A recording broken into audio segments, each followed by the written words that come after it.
ওয়াল্লাযীনা আমানু আশাদ্দু হুব্বান লিল্লাহ।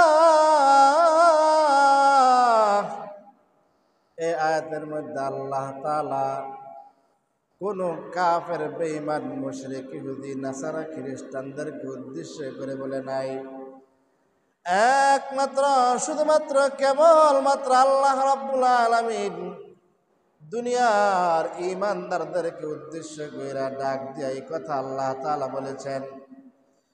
দুনিয়ার জমিনে সন্তান আব্বা আম্মার ভালোবাসা চায়, আব্বা আম্মা সন্তানের ভালোবাসা চায়, ভাই ভাইয়ের ভালোবাসা চায়, ভাই বোনের ভালোবাসা চায়, বোন ভাইয়ের ভালোবাসা চায়। আমার কথা বুঝতেছেন নি? সন্তান চায় আমার আব্বা আম্মা আমাকে ভালোবাসুক, আব্বা আম্মা চায় সন্তান আমাকে মহব্বত করুক। অর্থাৎ আব্বা আম্মা সন্তানদের ভালোবাসা চায়, সন্তানরা আব্বা আম্মার ভালোবাসা চায়, ভাই ভাইয়ের ভালোবাসা চায়, বোন বোনের ভালোবাসা চায়, বন্ধু বন্ধুর ভালোবাসা চায়, বান্ধবী বান্ধবীর ভালোবাসা চায়, মা মেয়ের ভালোবাসা চায়, মেয়েটাও মায়ের ভালোবাসা চায়। এরকম ভাবে একজন স্ত্রী স্বামীর ভালোবাসা চায়, একজন স্বামী স্ত্রীর ভালোবাসা চায়। অর্থাৎ প্রত্যেকে নিজের বেলায় এরকম, আমার স্বামী আমাকে মহব্বত করুক, আমি আমার স্বামীকে মহব্বত করি আর না করি, আমার স্বামী যেন আমাকে মহব্বত করে। স্ত্রী এরকম ভাবে দাবি করে, স্বামীও দাবি করে, আমি আমার স্ত্রীকে মহব্বত করি আর না করি, আমার স্ত্রী যেন আমাকে মহব্বত করে। ভাই ভাইয়ের মহব্বত বিসরায়, বোন বোনের মহব্বত বিসরায়, বন্ধু বন্ধুর মহব্বত চায়, আব্বা আম্মা সন্তানদের মহব্বত চায়, সন্তান সন্ততির আব্বা আম্মার মহব্বত চায়। ঠিক এরকম আল্লাহ রাব্বুল আলামিন বলেন, ওয়াল্লাযীনা আমানু আশাদ্দু হুব্বান লিল্লাহ।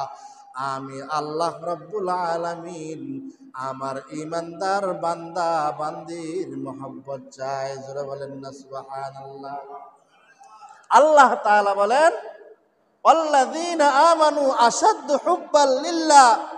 আল্লাহ নিজেই বলেন, আমি চাই আমার মুমিন বান্দাগুলা, মুমিন বান্দিগুলা যেন আমি আল্লাহ তাআলাকে মহব্বত করে, আমি আল্লাহ তাআলাকে ভালোবাসে, আমি আল্লাহ রাব্বুল আলামিনকে যেন তারা বেশি বেশি মহব্বত করে, আমি আল্লাহ তাআলাকে যেন তারা বেশি বেশি ভালোবাসে। আল্লাহ রাব্বুল আলামিনকে ভালোবাসার একমাত্র উপায় হলো নবী আলাইহিস সালাতু ওয়াস সালামের সুন্নাত। নবী আলাইহিস সালাতু ওয়াস সালামের সুন্নাত ব্যতীত আল্লাহ রাব্বুল আলামিনের মহব্বত লাভ করা যায় না, আল্লাহ রাব্বুল আলামিনকে ভালোবাসা যায় না, আল্লাহ রাব্বুল আলামিনের সঠিক উম্মত বান্দা হওয়া যায় না, নবী আলাইহিস সালাতু ওয়াস সালামের সত্যিকারের উম্মত হওয়া যায় না।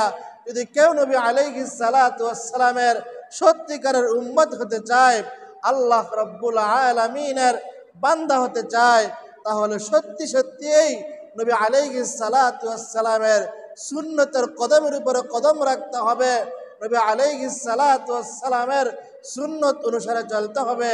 নবী আলাইহিস সালাতু ওয়াস সালাম যেভাবে চলছেন সেভাবে আমাদেরকে চলতে হবে, যেভাবে চলার জন্য বলেছেন সেভাবে আমাদের জন্য এরকম চলতে হবে।